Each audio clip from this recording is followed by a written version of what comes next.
You felt it, haven't you? That strange hum of doubt when someone's words don't match their energy. A perfect smile that doesn't reach their eyes. A story that feels rehearsed. We spend our lives interacting with the polished surfaces of people, but what if there was a way to see what's really going on underneath? What if you had an X-ray, not for bones, but for character? Two questions, inspired by the legendary psychologist Carl Jung, that act like a diagnostic tool for the human soul. They are so sharp, so incisive, that they bypass the carefully constructed performance and expose the truth of who someone is. This isn't about manipulation. It's about clarity. By the end of this video, you will have a framework for understanding why people do what they do, for spotting the invisible tripwires in relationships, and, most importantly, for starting the most crucial journey of all, understanding yourself. Because these questions are a two-way mirror, ready to learn the psychological secret that separates surface-level interaction from profound understanding. Let's begin. Think of every person you know, including yourself, as having a public storefront. This is the part of us we want the world to see. It's clean, organized, with our best products on display, our confidence, our kindness, our intelligence. Jung called this the persona. It's our professional face, our friendly neighbor smile, our capable parent mode. The persona is essential. It helps us function in society. It's the uniform we wear to fit in and feel safe. But behind every perfect storefront, there's a messy, cluttered backroom. This is what Jung called the shadow. The backroom is where we shove everything that doesn't fit the pristine image out front. Our insecurities, our secret frustrations, our petty jealousies, and even our raw, undeveloped talents that we're too afraid to show. For instance, think of Alex, the guy at work who is famous for his unshakable calm. He never gets angry, always mediates conflicts with a gentle tone. That's his storefront. But in his shadow, in that backroom, is a lifetime of suppressed rage. He's so terrified of his own anger that he's locked it away. Now, here's the crucial part. The more tightly we lock that backroom door, the more the stuff inside rattles and bangs to get out. The shadow doesn't just disappear, it finds other ways to express itself. Jung believed the key to truly understanding someone is to listen for the noise coming from their backroom. We all live our lives mostly interacting with storefronts, judging people based on their curated displays. We praise Alex for his patience, never suspecting the volcanic anger he's sitting on. We admire a friend's relentless ambition, not realizing it's fueled by a crippling fear of being worthless. Have you ever exploded at someone over something tiny and later thought, where did that come from? Or felt an intense, irrational dislike for a certain type of person? That's your backroom door rattling. That's your shadow making itself known. Jung's genius was realizing that the shadow isn't just a storage unit for our junk. It holds immense energy, creativity, and authenticity. It's where our real, unpolished humanity lives. Let's see how this plays out with Alex. In his team, there's a colleague, Jenna, who is expressive and openly passionate. When she's frustrated, she says so. When she's excited, everyone knows it. To Alex, Jenna is dramatic, unprofessional, and out of control. He constantly criticizes her behind her back. But what would Jung say? Alex's intense reaction to Jenna is a giant neon sign pointing directly at his own shadow. He has rejected his own passion and frustration so completely that when he sees it freely expressed in someone else, it feels like a personal attack. Deep down, a part of him might even envy her emotional freedom. This is what Jung called projection. We take the rejected parts from our own messy backroom and we see them magnified in other people. The people who trigger the strongest emotional reaction in us are often holding up a mirror to the very parts of ourselves we refuse to own. Think about it for a second. Who is the person that gets under your skin more than anyone else? The person who talks too much. The person who always plays the victim. Jung would tell you that your reaction is a message from your own shadow, a clue to what you've locked away. Now that you understand this hidden dynamic between the polished storefront and the messy backroom, You're ready for the first of Jung's 2 master questions. This first one is designed to get a direct look into that back room, and the answer will tell you more than 100 hours of small talk. Stay with me. Imagine you're getting drinks with a new acquaintance. You're trying to get a feel for them. The conversation is pleasant, but shallow. You want to go deeper. This is the moment for Jung's first question. It sounds innocent, but it's a psychological depth charge. The first question is this: what type of person drives you absolutely insane? Notice the language. It's not dislike or disagree with. It drives you insane. The question invites an emotional, visceral response. And in that emotional energy, the truth of their shadow is revealed. Carl Jung understood that the things that merely annoy us are about preference, but the things that trigger outrage or disgust in us are almost always about projection. What we cannot tolerate in others is a direct reflection of a quality we have disowned in ourselves. This question doesn't just ask for an opinion, it asks for a confession of their inner world, and most people give it freely without ever realizing what they're exposing. Here's why it works, and let's use a new story to make it crystal clear. Meet Maria. Maria is fiercely independent. She's the person everyone turns to for help, but she never asks for it herself. Her storefront is one of pure strength and self-reliance. If you ask Maria the question, she'll answer instantly, with real heat in her voice. I cannot stand needy, attention-seeking people. People who are always talking about their problems, always looking for sympathy. It's just pathetic. Her emotional reaction is the key. Jung would immediately see that Maria's intense hatred of neediness is a clue to her own shadow. She has so brutally suppressed her own natural human need for help, comfort, and vulnerability that she finds it repulsive in others. Her insanity is her shadow screaming, I'm needy too, but I'm terrified to admit it. Her judgment of others is actually a harsh judgment of a hidden part of herself. This is the power of the first question. It turns people's judgments into a psychological fingerprint. The answer doesn't really tell you about the world. It tells you about the person answering. The more venomous the response, the more disowned the trait. Jung famously said, everything that irritates us about others can lead us to an understanding of ourselves. When someone answers this question, you're not listening for the description of the person they hate. You're listening for the trait they've exiled from their own identity. If they say, arrogant no, it alls drive me crazy, Jung would suggest you look for their deep, seated insecurity about their own intelligence. If they rage about lazy people who don't pull their weight, you might find someone terrified of their own desire to rest, someone who has equated their self-worth with productivity. It's a psychological allergy. Their oversized reaction reveals the hidden sensitivity. But there's a fascinating twist. Jung discovered the shadow doesn't just hold our negative traits. It can also hold our positive potential, our golden shadow. Sometimes, what irritates us in others is a strength we're too afraid to claim. Let's go back to Maria.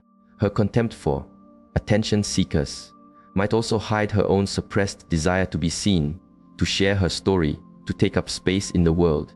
Perhaps she was taught that a good woman is quiet and serves others, so she exiled her own ambition and desire for recognition into the shadow. When she sees someone else unapologetically seeking the spotlight, it triggers not just disgust, but a secret, painful envy. Now, flip it. This question is one of the most powerful self-reflection tools you'll ever find. Ask yourself, right now, what type of person drives me absolutely insane? Be brutally honest. Is it the manipulator, the people pleaser, the control freak? Whatever your answer is, that is where your inner work lies.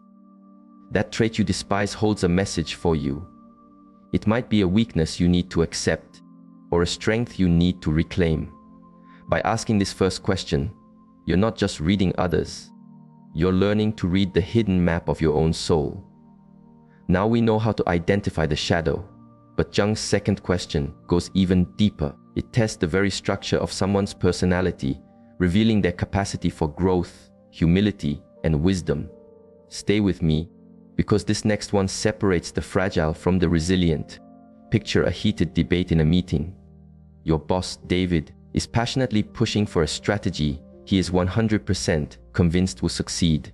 He lays out his arguments with absolute certainty.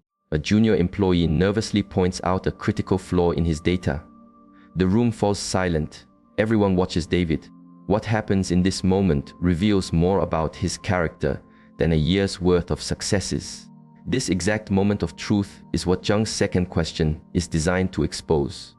The question is, tell me about a time you were completely certain you were right, but you were proven totally wrong. This isn't just a request for a story.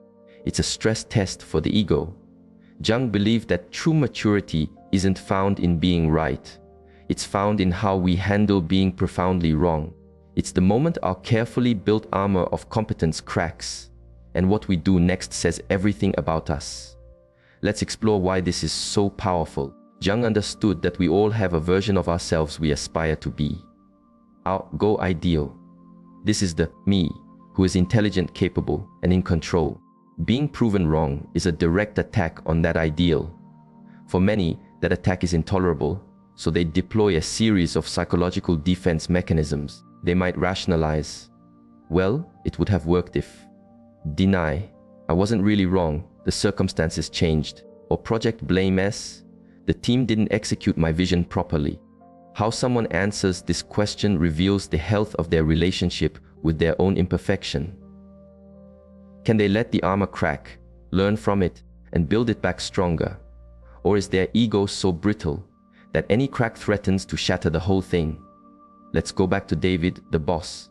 If, when asked this question later, he tells a story about that meeting and says, my team tried to warn me, but my ego was too big to listen. I was wrong, and it was a humbling but necessary lesson. Then you are talking to someone with psychological strength. He has done what Jung called holding the tension of opposites. He can hold two conflicting ideas at once. I am a competent leader, and I made a serious, embarrassing error. He can embrace his fallibility without it destroying his self-worth.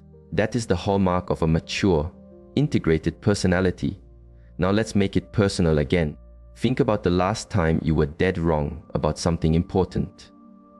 Did you argue longer than you should have? Did you secretly blame someone else? Or were you able to take a breath and say, wow, I really got that one wrong. What can I learn here? People who are truly on a path of growth don't just tolerate being wrong, they learn to welcome it as a powerful teacher. The answer patterns to this question are incredibly revealing. Jung found that some people simply can't answer.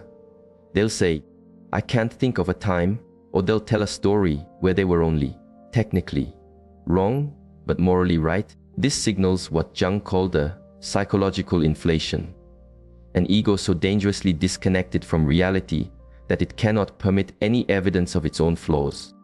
These are people who do not learn from their mistakes because, in their minds, they don't make any. Then there are the blame shifters. Their stories about being wrong are always populated by incompetent colleagues, bad luck, or unfair circumstances. They have an external locus of control, believing life happens to them, absolving them of responsibility. But then there are the rare few. They answer the question with a story that shows self-awareness, sometimes even with a bit of humor at their own expense. They take ownership. They articulate the lesson learned. When you find someone who can do this, you are likely in the presence of a person with deep character, someone trustworthy and capable of genuine growth. This question isn't just about identifying trustworthy people, it's a mirror for your own development.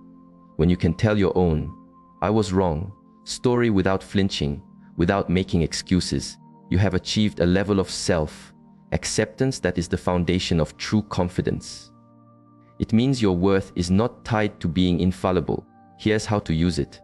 The next time you are trying to understand someone on a deeper level, a potential business partner, a new romantic interest, even yourself, ask this question. Listen not just to the story they tell, but to the way they tell it. Is there defensiveness, blame, or is there humility and reflection? Their answer is a window into their capacity for growth. Emma's story ended not with her failure, but with renewed respect from her team because she owned it. Owning our mistakes doesn't diminish us, it makes us whole. It shows we're strong enough to be imperfect. We've now seen how the first question reveals the shadow and the second reveals the ego's strength. Next, we will combine these into a practical toolkit, including the critical red flags to watch for when the answers reveal something darker. Stay with me for the final chapter. You are now armed with two of the most potent psychological tools ever conceived. Questions from Carl Jung that act as a compass to navigate the complex territory of human personality. But having a compass and knowing how to use it are two different things. Now we'll focus on practical application. How to use these questions to improve your life, and more critically, how to recognize the psychological red flags when someone's answers signal trouble. First, let's bring these questions into your daily life. Imagine you're trying to resolve a recurring argument with your partner. You use the first question, "What kind of behavior just drives you up the wall?" They might say, "I can't stand it when people are passive-aggressive," and don't just say what they feel. Instead of getting defensive, Jung's wisdom allows you to see this as a clue.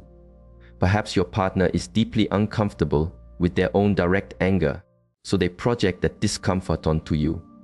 This insight transforms the fight into a chance for real connection. You can ask, "Is there something you're feeling that's hard to say directly?" Suddenly, you're not fighting, you're exploring shadows together. In a professional setting like a job interview, the second question is invaluable.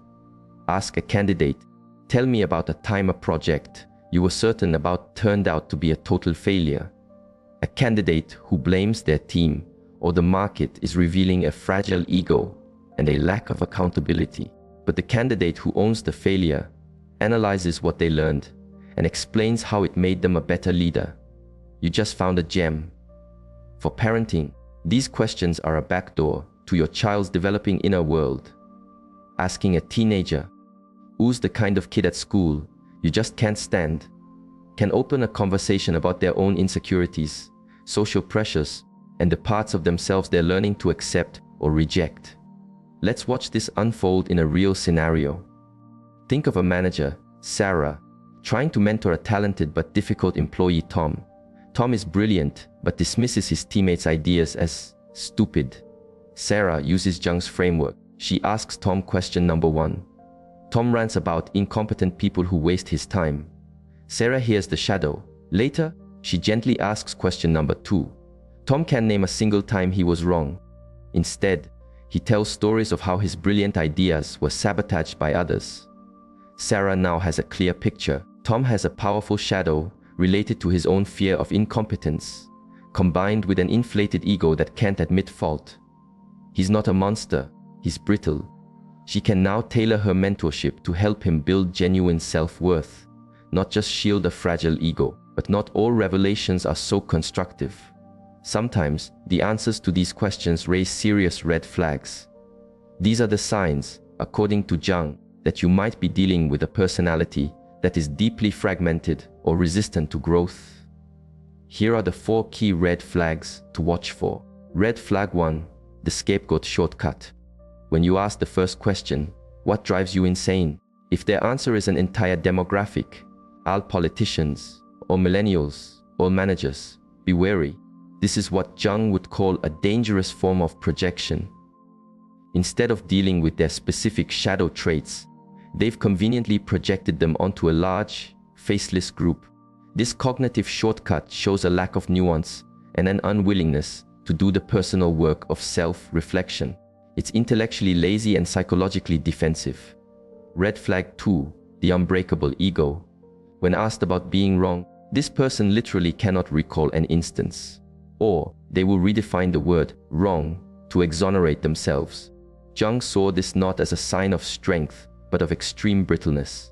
Their ego is so fragile that admitting a single fault could cause the entire structure to collapse. These people cannot learn, cannot grow, and will often create chaos around them to protect their delusion of infallibility. Keep a safe distance. Red flag 3, the emotional landmine. Observe the person's emotional state when they answer. If a casual question about what irritates them triggers a sudden, disproportionate burst of anger, contempt, or anxiety, you have stepped on what Jung called a complex, a deeply repressed, emotionally charged cluster of shadow material. This volatility indicates that there is significant unresolved pain or trauma beneath the surface that they are not consciously managing. Red flag 4, the what about you gambit. This is an aggressive deflection. When asked either question, especially the second, they immediately turn it back on you in a hostile manner. Why do you ask? What about that time? You were wrong. This is a panicked move to shift the spotlight away from their own vulnerability. It shows a profound lack of capacity for introspection and a tendency to handle discomfort by attacking. Your best tool for spotting these is to listen with all your senses. Watch their posture. Hear the change in their voice. An answer whispered is as revealing as one shouted. Jung believed these questions weren't just a trick to expose others, they were a practice to transform yourself.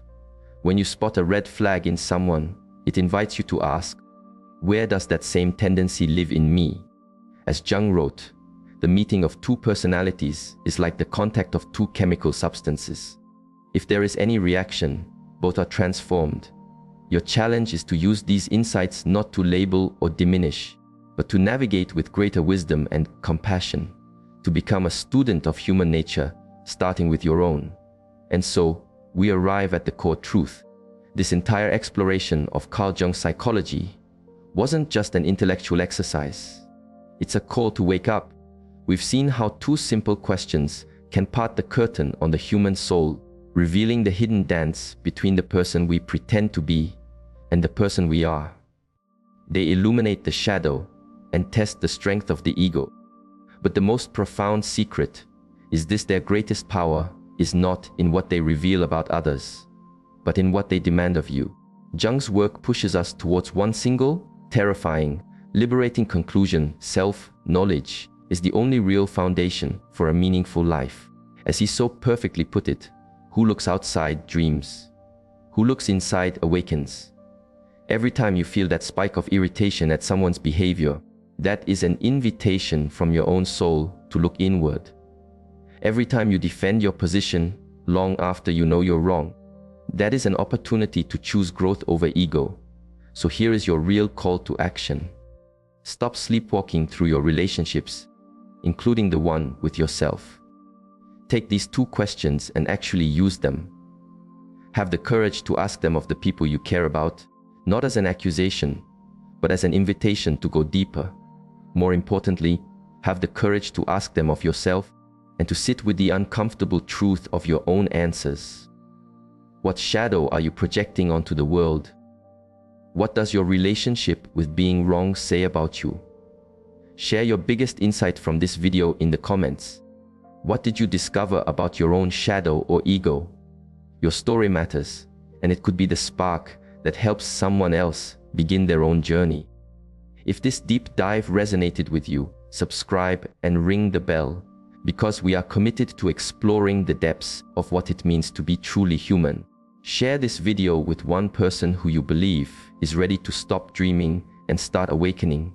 The path to authenticity is not easy, but it's the only one worth walking. Thank you for joining me on this first step.